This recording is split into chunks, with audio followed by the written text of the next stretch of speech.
தமிழ்நாட்டில் போதைப் பொருளுக்கு, மதுவுக்கு, உணவுக்கு வேறுபாடு தெரியாமல் இந்த அரசும் இருக்குது, மக்களும் இருக்கிறோம். கள் உணவு பட்டியலில் வைக்கப்பட்டிருக்கக்கூடிய ஒன்று உலக அளவில்.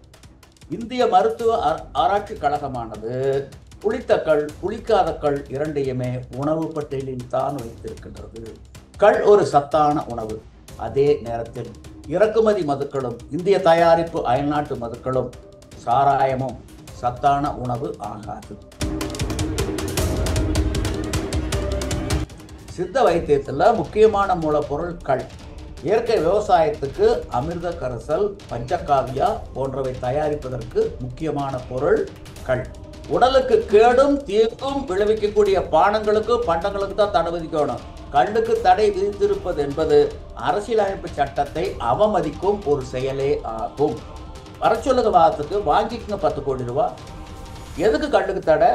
கல்லு முறை தடை செய்யப்பட வேண்டிய போதைப் பொருள் தான் மதுதான். இறக்குமதி மதுக்களும் இந்திய தயாரிப்பு அயல்நாட்டு மதுக்களும் கல்லை விட நல்லவை. கல்லியக்கம் கொண்டு இருக்கக்கூடிய கோரிக்கைகளில் நியாயமே இல்லை. 7.5 கோடி மக்கள்ல யார் வந்து நிரூபிச்சாலும் கல்லியக்கம் தன்னுடைய நிலைப்பாட்டை மாற்றிக்கொள்ளும், தோல்வியை தவறை ஒப்புக்கொள்ளும், வெற்றி பெற்றவருக்கு 10 கோடி ரூபாய் பரிசும் கொடுக்கும். இப்போ கல்ல வந்து உணவுப் பொருள்னு சொல்றீங்க, அதுக்கு எதனா ஆதாரம் இருக்கா? ஏன்னா டாக்டர் கிருஷ்ணசாமி அவர்கள் என்ன சொல்றாங்க, கல்ல வந்து விஷம் அப்படின்னு சொல்றாங்க. நக்கர நாய்க்கு செக்கும் தெரியுறதில்ல, சிவலிங்கம் தெரியுறதில்ல. அவர் என்ன சொல்றாரு? கொடிய விஷம்னு சொல்றாரு மருத்துவர் கிருஷ்ணசாமி. வந்து நிரூபிக்க சொல்லுங்க. தைரியம் இருந்தா, துணிச்சல் இருந்தா, ஆற்றல் இருந்தா, வல்லமை இருந்தா வந்து பார்த்துட்டு நிரூபிக்க சொல்லுங்க. நாங்க தோல்வியை தவறை ஒப்புக்கொள்கின்றோம், அவர் வெற்றி பெற்றார், நிலைப்பாட்டை மாற்றிக்கொள்கின்றோம். வள்ளுவர் சொன்னது ஒழுக்கம் சார்ந்த ஒன்று, சட்டம் சார்ந்த ஒன்று அல்ல. ஒழுக்கம் சார்ந்த ஒன்று என்பதை நடைமுறைப்படுத்தி விட முடியாது, அது பரிந்துரைக்கக்கூடியது. It is only recommendatory, not mandatory. இந்த புரிதல் மருத்துவர் கிருஷ்ணசாமிக்கு இல்லை, தொல் திருமாவளவன் அவர்களுக்கும் இல்லை. முதுகில் குத்துகின்ற அந்த கோழைத்தனமான கேவலமான செயல்களுக்கு அவர்கள் முற்றுப்புள்ளி வைக்க வேண்டும். கல் இறக்குனா நான் 500 அருவாளோட வருவேன் களையை துடைக்கிறதுக்கு அப்படின்னு பதிவு பண்ணியிருக்காரு டாக்டர் கிருஷ்ணசாமி. அவர் என்ன கட்சி நடத்துகிறாரா இல்லை கசாப் கடை நடத்துகிறாரா? கசாப் கடை நடத்த வேண்டியவரெல்லாம் கட்சி நடத்தினா இப்படித்தான் இருக்கும்.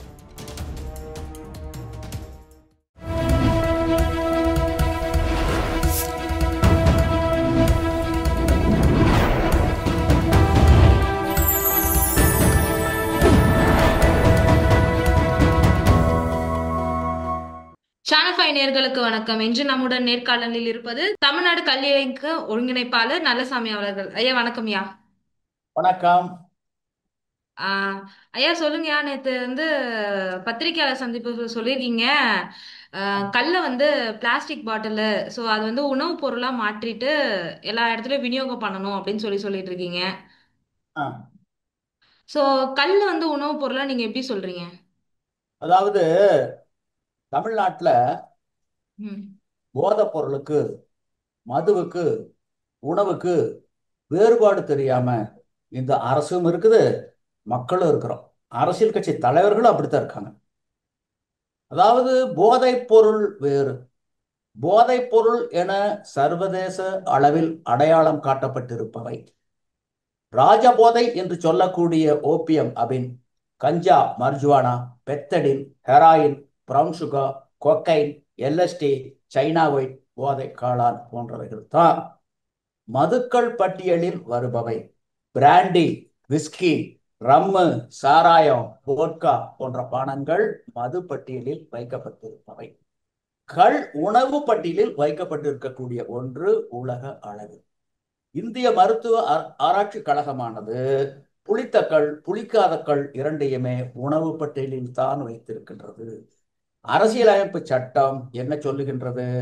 அரசியலமைப்பு சட்டம் 47வது பிரிவு தான் மதுவிலக்கு மற்றும் மது கொள்கை போதை பொருளை பத்தி சொல்லுது. அதுல என்ன சொல்லியிருக்காங்கன்னா, the duties of the state, the state shall regard raising the level of nutrition and the standard of living of its people and the improvement of public health as among its primary duties, and in particular the state shall endeavor to bring about the provision of the consumption except for medicinal purposes of intoxicating drinks and of drugs which are injurious to health. அரசினுடைய தலையாய கடமைகள் 3. சத்தான உணவு கொடுப்பது முதல் கடமை. கள் ஒரு சத்தான உணவு. அதே நேரத்தில் இறக்குமதி மதுக்களும் இந்திய தயாரிப்பு அயல்நாட்டு மதுக்களும் சாராயமும் சத்தான உணவு ஆகாது. மக்களுடைய வாழ்க்கை தரத்தை உயர்த்துவது கல்லில் தான் இருக்கு. ஆனா இறக்குமதி மதுக்களிலும் இந்திய தயாரிப்பு அயல்நாட்டு மதுக்களிலும் அது இல்லவே இல்லை. உடல்நலத்தை பேணுவது உடல்நலத்தை பேணுவது பாதுகாப்பது எது? கள்ளா, இறக்குமதி மதுக்களா, இந்திய தயாரிப்பு அயல்நாட்டு மதுக்களா, சாராயமா? கள் தான். அதிலும் கள் வெற்றி பெற்றிருக்கின்றது. இதற்காக மதுவிலக்கு கொண்டு வருகின்ற பொழுது மருந்துகளுக்கு விலக்களித்து விட்டு கள் ஒரு அரு மருந்து. சித்த வைத்தியத்துல முக்கியமான மூலப்பொருள் கள்.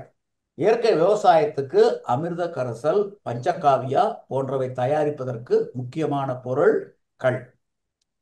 ஒரு குடிநோயாளி கல்லீரல் பாதிக்கப்படும். அப்படிப்பட்ட ஒரு குடிநோயாளி, உயிருக்காக போராடி கொண்டிருக்கக்கூடிய ஒரு குடிநோயாளி அளவாக காலையிலும் மாலையிலும் கல்லை பருகி வந்தால் அந்த கல்லீரலில் படிந்திருக்கக்கூடிய அசிட்டால் டிஹைடு என்று சொல்லக்கூடிய நஞ்சு மெல்ல மெல்ல மெல்ல மெல்ல மெல்ல மெல்ல அகற்றப்பட்டு அந்த நோயாளி குணம் அடைவார். ஓ, ஆக கல்லுனால வந்து கல்லீரல் வந்து சுத்தம் செய்யப்படுது. அருமருந்து. ம். ஆக மருந்துகளுக்கு விலக்களித்து விட்டு எதுக்கு தடை விதிக்கணும்? Intoxicating drinks and of drugs which are injurious to health. உடலுக்கு ம். கேடும் தீங்கும் விளைவிக்கக்கூடிய பானங்களுக்கு பண்டங்களுக்கு தான் தடை விதிக்கணும். கல்லுக்கு தடை விதித்திருப்பது என்பது அரசியலமைப்பு சட்டத்தை அவமதிக்கும் ஒரு செயலே ஆகும். இந்த போக்கு மாற வேண்டும்ங்கிறோம். இப்போ தமிழ்நாட்டினுடைய முதலமைச்சர் இருக்காரு.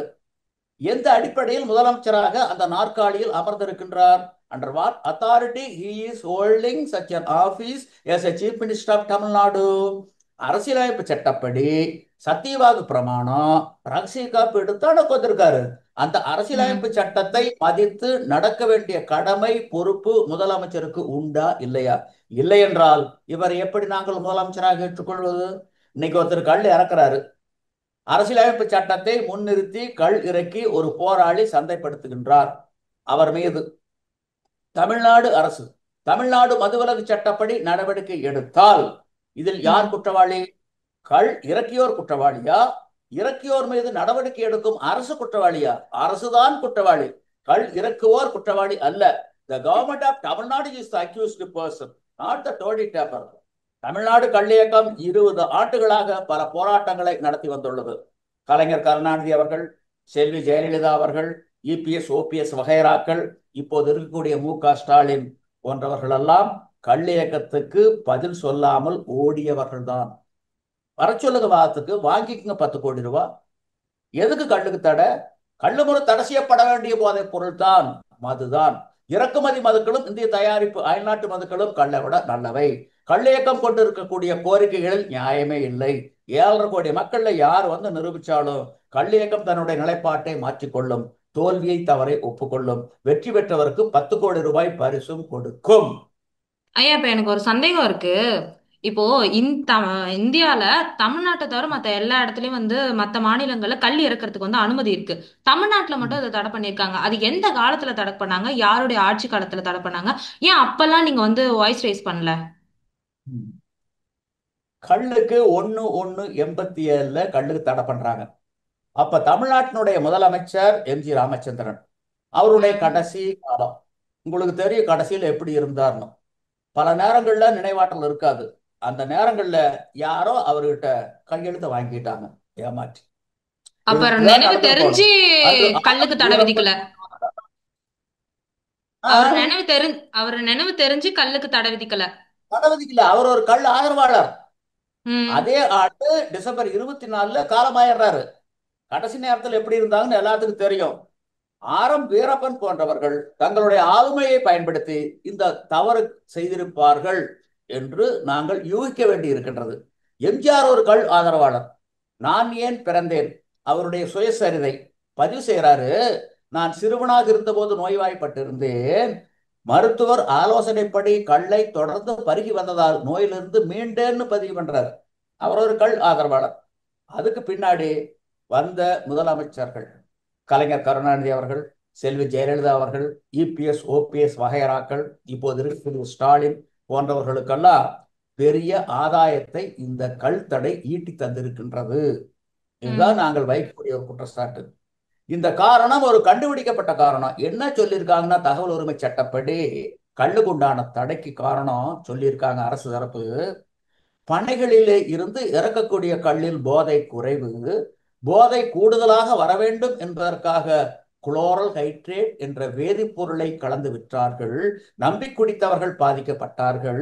ஒவ்வொரு பனைமரமும் ஒரு உற்பத்தி சாலை என்கின்ற காரணத்தால் அரசால் கண்காணிக்க முடியவில்லை, கலப்படத்தை கட்டுப்படுத்த முடியவில்லை. டாஸ்மாகுக்கு 9 நபர்கள் மதுக்களை தயாரித்து கொடுக்கின்றார்கள். 9 நபர்களாக இருக்கின்ற காரணத்தால் கண்காணிக்க முடிகின்றது, கலப்படத்தை கட்டுப்படுத்த முடிகின்றது. ஆகவே 1/1/87 இருந்து தமிழ்நாட்டில் கள் இறக்கவும் பருகவும் தடை. இதுதான் தடைக்கு சொல்லப்பட்ட காரணம். இது ஒரு கண்டுபிடிக்கப்பட்ட காரணம். ம். அப்புறம் நேத்து நடந்த பிரஸ் மீட்ல வந்து நீங்க ஒரு அறிக்கை ஒண்ணு கொடுத்திருக்கீங்க இதுல. ம். தாய்ப்பாலுக்கு நிகரான கல்லையும் பதநீர்லையும் டின்கள்லையும் டப்பால்லையும் போட்டு நம்ம விற்கணும். ஏன்னா உணவுக்கு நிகரான பொருள் அது மாதிரி விற்கணும். இப்போ மதுபானம் எடுத்துக்கிட்டீங்கன்னு வச்சுக்கோங்களேன். அதுல ம். அது கெட்டு போகாம இருக்கிறதுக்கு வந்து கெமிக்கல் நிறைய கலப்பாங்க. சோ அது ரொம்ப நாள் வரைக்கும் டின்னுலயோ பாக்கெட்லயோ நம்ம வச்சு அதை சேல் பண்ணலாம். கல்லுன்றது ஒரு உணவுப் பொருள். அதுக்கு வந்து ரொம்ப நாள் அது கெடாம நல்லா இருக்குமா? அது கெடாம நன்றாக இருக்க பட்ச ம் அது கெடாம இருக்க அதாவது பட்சத்துல எப்படி நம்ம அதை விற்க முடியும்? அதாவது இப்போ நீங்க தாய்ப்பாலுக்கு நிகரானதா அப்படின்னு கேட்டீங்க முதல்ல, இல்லையா? ம். தாய்ப்பால்ல லோரிக் ஆசிட் இருக்கு. அந்த ம். லோரிக் ஆசிட் கல்லுல இருக்கு. விட்டமின்ஸ் இருக்கு, மினரல்ஸ் இருக்கு, உடலுக்கு தேவையான ஊட்டச்சத்துக்கள் எல்லாமே இருக்கு. அது ஒரு தாய்ப்பாலுக்கு நிகரானது. ம். அதாவது ஆஸ்திரேலியா பக்கத்துல ம். நோரோங்கிற ஒரு தீவு. அந்த தீவுல பனைகள் அதிகம், பழங்குடி மக்கள் அதிகமா வாழக்கூடிய தீவு. மதுவிலக்கு கொண்டு வந்தாங்க, கல்லுக்கு தடை விதிச்சிட்டாங்க. ஒரு 6 மாசத்துக்கு பின்னாடி சிசு மரணம், குழந்தைகளுடைய இறப்பு அந்த தீவுல கூடிட்டுது. உடனே அரசாங்கம் பாய்ந்து போய் அந்த தீவுக்கு ஒரு மருத்துவர் குழுவை அனுப்புறாங்க. அந்த மருத்துவர் குழு ஆய்வு நடத்தி அறிக்கையை அரசுகிட்ட சமர்ப்பிக்கிறாங்க. அந்த அறிக்கையில கல்தடை காரணமாக அந்த தீவில் தாய்மார்களுக்கும் குழந்தைகளுக்கும் இயற்கையான சத்தான மென்பானம் கள் கிடைத்து வந்தது இல்லாமல் போனது. அதனுடைய விளைவு வெளிப்பாடு சிசு மரணம் அப்படின்னு அறிக்கையில சொன்ன பின்னாடி அந்த அரசாங்கம் விரைந்து செயல்பட்டு உடனடியாக கல்லுக்கு வைத்து இருக்கக்கூடிய தடையை அந்த தீவில் நீக்கி அறிவித்தது. த ட்ராஜடி ஆஃப் நோரோ, ஜேபிஎஸ் ஹால்டைல் பதிவு பண்ணியிருக்காரு. இதைத்தான் கேரள அரசால் நியமிக்கப்பட்ட ஏபி உதயபான குழு அந்த அரசனுடைய அறிக்கையில சொல்லியிருக்காங்க. ஆகவே கல்லுக்கு தடை விதிக்கவே கூடாதுன்னு அரசுக்கு அந்த குழு பரிந்துரை செய்திருக்கின்றது. நேரு காலத்துல ஸ்ரீமன் நாராயணன் கமிட்டி, அதை தொடர்ந்து ஜஸ்டிஸ் டேக்ஸத் கமிட்டி, கேரள அரசால் நியமிக்கப்பட்ட ஏபி உதயபானு கமிட்டி, குஜராத் அரசால் நியமிக்கப்பட்ட என்எம் மியாபோய் கமிட்டி, எந்த ஒரு கமிட்டியும் கல்லுக்கு தடை விதிக்க சொல்லி அரசுக்கு பரிந்துரை செய்யவே இல்லை. மாறாக கல்லினுடைய உற்பத்தி நுகர்வு ரெண்டுமே குறைஞ்சிக்கிட்டு இருக்குது. இது கூட்டப்பட வேண்டும். இறக்குமதி மதுக்கள், இந்திய தயாரிப்பு அயல்நாட்டு மதுக்கள், இவற்றினுடைய உற்பத்தி நுகர்வு ரெண்டுமே அதிகரிச்சுட்டு இருக்குது. இது குறைக்கப்பட வேண்டும். முடிந்தால் இவற்றிற்கு தடை விதிக்க வேண்டும்னு தான் சொல்லியிருக்காங்க. கல்லுக்கு தடை விதிக்க சொல்லி எந்த ஒரு கமிட்டி அரசுக்கு பரிந்துரை செய்யவே இல்லை. ரெண்டாவது இன்னொன்னு கேட்டீங்க கடைசியா, இது கெட்டு போகாதான்னு கேட்டீங்க. எல்லா பொருளுமே கெட்டு போகும். எல்லா பொருளுமே கெட்டு போகும் ஒரு குறிப்பிட்ட காலத்துக்கு கடத்தா, எல்லா பொருளுமே. ஆனா இது வந்து ஆர்கானிக், இது கெட்டு போகக்கூடியதுதான். இதற்காக வந்து பார்த்தீங்கன்னா பவுச்சில், பாட்டில்களில், டின்களில், டெட்ரா பேக்கிங்கில் அடைச்சு கெடாத வகையில் மதிப்பு கூட்டப்பட்ட பண்டங்களாக மாற்றி ஏற்றுமதி தாராளமாக ஏராளமாக செய்யலாம். இன்னைக்கு பல நாடுகளில், ஸ்ரீலங்கா போன்ற நாடுகளில், பிலிப்பைன்ஸ் போன்ற நாடுகளில் கல்லை வந்து மதிப்பு கூட்டப்பட்டமா மாற்றி பவுச்சில், பாட்டில்களில், டின்களில், டப்பாக்களில், டெட்ரா பேக்கிங்கில் அடைச்சு மேலை நாடுகளுக்கு ஏற்றுமதி செஞ்சு சந்தைப்படுத்துறாங்க. தலைநகரங்களில், நட்சத்திர விடுதிகளில், பன்னாட்டு விமானத்தளங்களில், வரி செலுத்தப்பட்ட கடைகளில் சந்தைப்படுத்துறாங்க. ஆக ஏன் நாம் செய்யக்கூடாது? இன்னைக்கு வந்து இந்தியாவில் 8 கோடி பனைகள் இருக்கு. அந்த 8 கோடி பனைகள்ல 5 கோடி பனைகள் இருக்கிறது தமிழ்நாட்டில் மட்டும்தான். தமிழ்நாட்டுக்கு இருக்கக்கூடிய ஒரு வாய்ப்பு வசதி மற்ற மாநிலங்களுக்கு இல்லவே இல்லை. ஆகவே தமிழ்நாடு இவற்றையெல்லாம் உணர்ந்து பனை தென்னை ஈச்ச மரங்கள் இருந்தால் அவற்றிலிருந்து நீராவாகவோ கல்லாகவோ பதநீராகவோ இறக்கியும் குடித்தும் விற்றும் கொள்ளலாம். இவற்றை மதிப்பு கூட்டப்பட்ட பண்டங்களாக மாற்றி உள்நாட்டிலும் உலகளவிலும் சந்தைப்படுத்தியும் கொள்ளலாம். அரசனுடைய தலையீடு குறுக்கீடு இருக்காது. ஏலம் கடை இல்லவே இல்லை என்ற அறிவிப்பை வெளியிட்டிருந்தால் தமிழ்நாடு தலை நிமிர்ந்திருக்கும், முதன்மை மாநிலமாக மாறியிருக்கும். இதைத்தான் 2021 தேர்தலுக்கு முன்பாக எடப்பாடி பழனிசாமி அவர்களை பார்த்து ஒரு கோரிக்கை வைத்தோம், வேண்டுகோளும் வைத்தோம். நீங்க அறிவிச்சிருங்க இந்த மாதிரி. அப்படி அறிவிச்சிட்டீங்கன்னா தேர்தல் ஆணையம் தேர்தல் தேதியை அறிவிப்பதற்கு முன்பாக இந்த அறிவிப்பை நீங்கள் வெளியிட்டால் ஒவ்வொரு தொகுதியிலும் உங்களுக்கு குறைஞ்சது 3000 ஓட்டுக்கு மேல கிடைக்கும். அப்படி கிடைக்கின்ற பொழுது கிட்டத்தட்ட ஒரு 8 லட்சம் ஓட்டு கூடுதலா தமிழ்நாட்டில் கிடைக்கும். நீங்க ஆட்சியை தக்க வைத்துக் கொள்ளலாம் என்ற கோரிக்கை அவரிடம் வைக்கப்பட்டது. ஆனால் அவர் ஏற்கவில்லை. ஏற்று நடைமுறைப்படுத்தி இருந்தால் தமிழ்நாட்டில் 2021 ஆட்சி மாற்றம் ஏற்பட்டு இருக்காது. ஆட்சி மாற்றம் ஏற்பட்டதுக்கு எவ்வளவு ஓட்டு வித்தியாசம்? 1.5 லட்சம் ஓட்டு. 1.5 லட்சம் ஓட்டு வித்தியாசத்துல தான் ஆட்சி இழந்தார். 1.5 லட்சம் ஓட்டு கூடுதலா பெற்றுத்தான் இன்று மு.க.ஸ்டாலின் அவர்கள் முதலமைச்சராக அமர்ந்திருக்கின்றார்கள். ஆகவே மு.க.ஸ்டாலின் அவர்கள் முதல்வர் ஆவதற்கான வாய்ப்பு வந்திருக்காது. எங்களுடைய பேச்சை கேட்டு எடப்பாடி பழனிசாமி அவர்கள் இதை நடைமுறைப்படுத்தி இருந்தால். ஓ, எடப்பாடி பழனிசாமி அவர்கள் வந்து உங்களோட கருத்தை நடைமுறைப்படுத்திருந்தா அவர் இந்த தேர்தல்ல தோல்வியை கண்டிருக்க வாய்ப்பு இருந்திருக்காதுன்றீங்க. வாய்ப்பு இல்லை, வாய்ப்பு இல்லை. ம். அப்புறம் சார் இன்னொரு கொஸ்டின் எனக்கு. இப்போ கல்ல வந்து உணவுப் பொருள்னு சொல்றீங்க. அதுக்கு எதனா ஆதாரம் இருக்கா? ஏன்னா டாக்டர் கிருஷ்ணசாமி அவர்கள் என்ன சொல்றாங்க, கல்ல வந்து விஷம் அப்படின்னு சொல்லி சொல்றாங்க. ஏன்னா அது வந்து மத்த கள்ளச்சாராயம் மதுபானம் போலதான் கல்லு. இப்போ அதை குடிச்சா சாவறாங்கன்னா இதை குடிச்சாலும் தான் இது பண்றாங்க அப்படின்னு சொல்றாங்க. அதை பத்தி உங்களுடைய கருத்து என்ன சார்? கை புண்ணுக்கு கண்ணாடி தேவையில்லை. உலக அளவில் ம். மது விலக்கு மது கொள்கையை ஆய்வு செய்வதற்காக ஏற்படுத்தப்பட்ட எந்த ஒரு கமிட்டியும் கள்ளை போதைப் பொருள் என்றும் மது என்றும் குறிப்பிடவில்லை. உணவாகத்தான் சொல்லி இருக்கின்றார்கள். அனைத்து நாடுகளிலும் உணவாகத்தான் அதை ஏற்றுக்கொண்டிருக்கின்றார்கள். ஆக தமிழ்நாட்டில் மட்டும் இவர்கள் போன்றவர்களுக்கு கள்ளுக்கும் போதைப் பொருளுக்கும் உணவுக்கு வேறுபாடு தெரியல. உதாரணத்துக்கு ஒரு பழமொழி சொல்லுவாங்க நம்ம ஊர்ல, சொல்லக்கூடாது இருந்தாலும் சொல்றேன். நக்கர நாய்க்கு செக்கும் தெரியறது இல்லை, சிவலிங்கம் தெரியறது இல்லை. அவர் என்ன சொல்றாரு? கொடிய விஷம்னு சொல்றாரு மருத்துவர் கிருஷ்ணசாமி. வந்து நிரூபிக்க சொல்லுங்க. தைரியம் இருந்தா, துணிச்சல் இருந்தா, ஆற்றல் இருந்தா, வல்லமை இருந்தா வந்து பாத்துட்டு நிரூபிக்க சொல்லுங்க. நாங்க தோல்வியை தவறை ஒப்புக்கொள்கின்றோம். அவர் வெற்றி பெற்றார். நிலைப்பாட்டை மாற்றிக்கொள்கின்றோம். வெற்றி பெற்ற கிருஷ்ணசாமிக்கு 10 கோடி ரூபாய் பரிசையும் கொடுக்கின்றோம். வர சொல்லுங்க வாரத்துக்கு. ஏன் முதுகுல குத்துறாரு? கொடிய விஷம்ங்கிறாரு. ஐயன் திருவள்ளுவர் சொல்லி இருக்காரு, கள்ளு நாமேன்னு சொல்றாரு. சொல்றாருல, அன்னைக்கு சொன்னார்ல பேட்டியில. ரைட்டு, ஐயன் திருவள்ளுவர் கள்ளு நாமேன்னு சொன்னாரு, நாங்க ஏத்துக்கிறோம், இல்லைன்னு மறுக்கல. அதே நேரத்துல ஐயன் திருவள்ளுவர் புலால் உண்ணாமின்னு 10 குறட்டுப்பாக்கள்ல சொல்றாரு. அப்புறம் ஆட்டுக்கறி, மாட்டுக்கறி, கோழிக்கறி, பன்றிக்கறி, மீன்கறி இதையெல்லாம் திங்கிறீங்க. வள்ளுவர் சொன்னது ஒழுக்கம் சார்ந்த ஒன்று, சட்டம் சார்ந்த ஒன்று அல்ல. ஒழுக்கம் சார்ந்த ஒன்று என்பதை நடைமுறைப்படுத்தி விட முடியாது. அது பரிந்துரைக்கக்கூடியது. It is only recommendatory, not mandatory. இந்த புரிதல் மருத்துவர் திருசாமிக்கு இல்லை. தொல் திருமாவளவன் அவர்களுக்கும் இல்லை. இடதுசாரி மார்க்சிய கட்சியினுடைய மாநில செயலாளர் சண்முகம் அவர்களுக்கும் இல்லை. ஆக கள்ளுக்கு எதிராக கருத்துக்களை கொண்டிருப்பவர்கள், கள் விடுதலை கூடாது என்று கூறுபவர்கள் கள்ளேகத்துடன் வாதிட முன்வர வேண்டும். முதுகில் குத்துகின்ற அந்த கோழைத்தனமான கேவலமான செயல்களுக்கு அவர்கள் முற்றுப்புள்ளி வைக்க வேண்டும். கல் இறக்குனா நான் 500 அருவாளோட வருவேன் களையை துடைக்கிறதுக்கு அப்படின்னு பதிவு பண்ணியிருக்காரு டாக்டர் கிருஷ்ணசாமி. அவர் என்ன கட்சி நடத்துறாரா இல்ல கசாப் கடை நடத்துறாரா?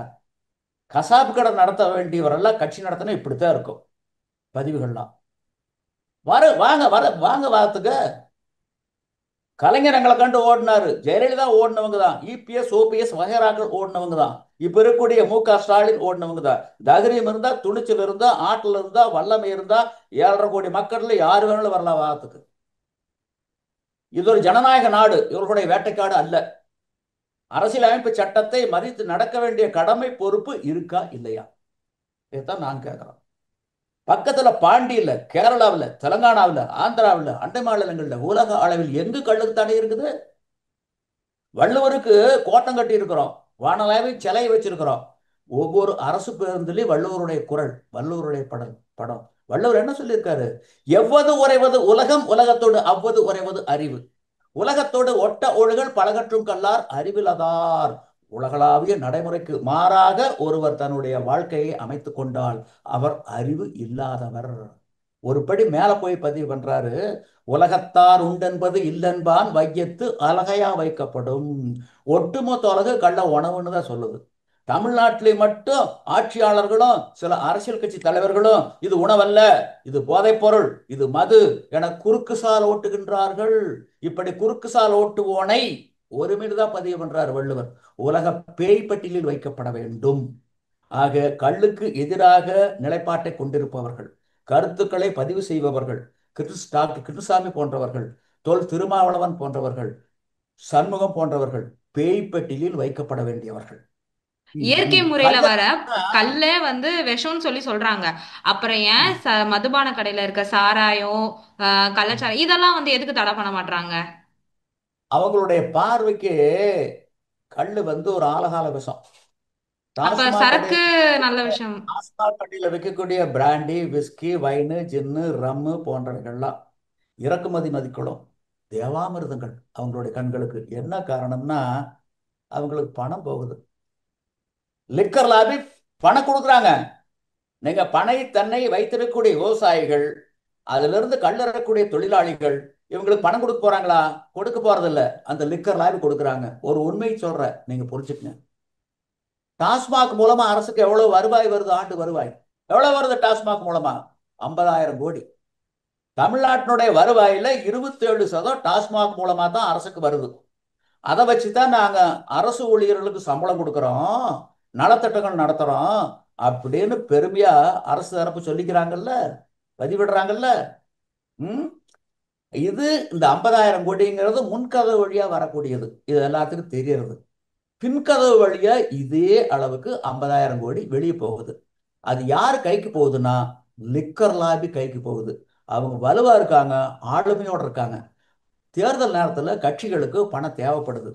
அந்த லிக்கர் லாபி என்ன பண்றாங்க? எடை போட்டு விடை கண்டு எந்த கட்சிக்கு எவ்வளவு கொடுக்கணுமோ அந்த தொகையை கொடுத்து விடுகின்றார்கள். பல கட்சிகள், ஒரு சில கட்சிகளை தவிர அவர்களிடம் கையேந்தி விடுகின்றார்கள். அப்படி கையேந்தி வாங்கின பணத்தை ஒரு பகுதியை தேர்தல் செலவுக்கு வச்சுக்கிறாங்க. இன்னொரு பகுதியை இந்த நாட்டினுடைய எஜமானர்கள் யாரு? வாக்காளர்களாகிய நாங்கள், எங்களுக்கு ஓட்டுக்கு பணமா கொடுக்குறாங்க. நாங்க தான் கேட்கிறோமே தேர்தல் வந்தா, என் வீட்டுல 7 ஓட்டு, எவ்வளவு கொடுப்ப நீ எனக்கு அப்படின்னு பேரம் பேசி வாங்குறத வாங்கிட்டு தானே வாக்குச்சாவடிக்கு போய் குத்துறோம். அவங்க கொடுக்கா போனா, நாங்க வாங்கா போனா வாக்குச்சாவடிக்கு எங்கள்ல பலர் போறதே இல்லையே. இதுதானே உண்மைனால, இதுதானே யதார்த்தம். அதனால நீங்க வந்து கள்ளுக்கு வைத்திருக்கக்கூடிய தடை நீக்குனா டாஸ்மாக் வணிகம் குறைஞ்சிரும். அப்படி குறைகின்ற பொழுது கட்சிகளுக்கு கொடுக்கக்கூடிய பணத்தினுடைய அளவு குறையும். ஆகவேதான் கள் தடை பற்றி எந்த ஒரு கட்சியும் வாய் திறக்க மறுக்கின்றது. எல்லாம் இதுதான். ம். கட்டி அழும்போதும் தாண்டவ கோணே, பிணத்தை கட்டி அழும்போதும் தாண்டவ கோணே, பண பெட்டி மீது கண் வையடா தாண்டவ கோணே. இப்படி ஒவ்வொரு கட்சிகளும் அந்த பணத்து மேலதான் கண்ணை வச்சிருக்காங்க. நியாயத்தின் மேல் கண் பார்வை அவர்களுக்கு இல்லை. இப்போ அதே கண்ணிற்கணிகளும் கண்ணோட்டம் அகுதென்றிருக்கும். இப்போ அதே சமயம் பாத்தீங்கன்னா, அந்த கள்ளச்சாராயம் குடிச்சு உயிரிழந்தவங்களுக்கு வந்து தலா 10 லட்சம் நிதி தராங்க.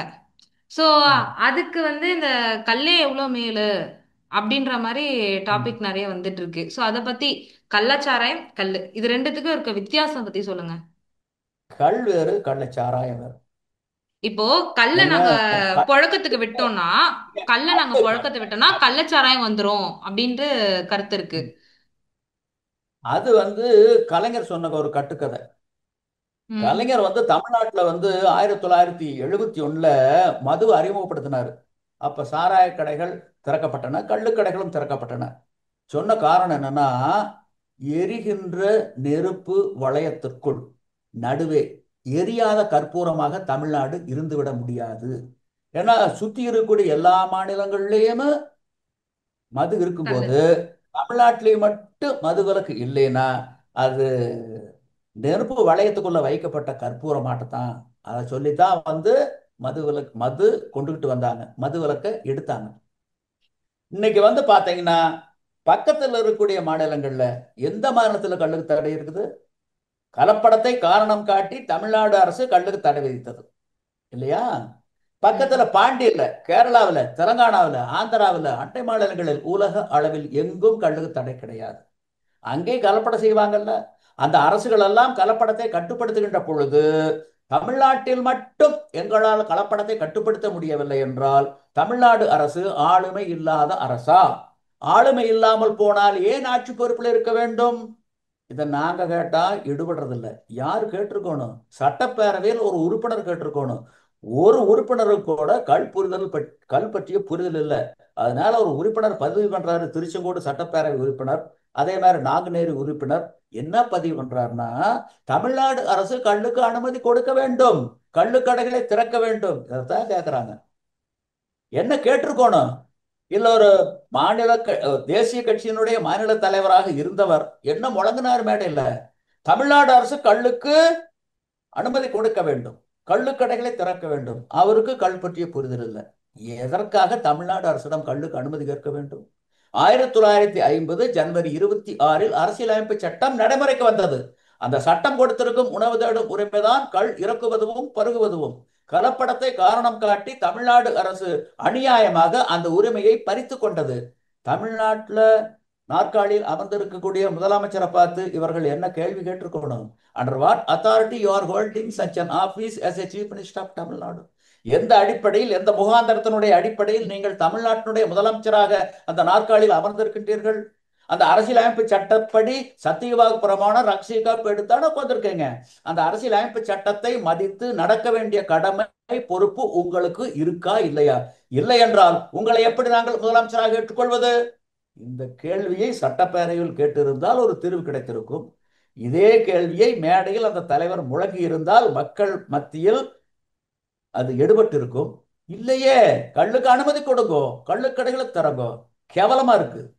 இவை இரண்டுமே அரசியலமைப்பு சட்டத்துக்கு எதிரானவை, புரிதல் இன்மையினுடைய வெளிப்பாடுகள். ஆக தலைவர்களே புரிதல் இல்லாம இருந்தா அப்புறம் மக்களை பத்தி என்ன சொல்றது?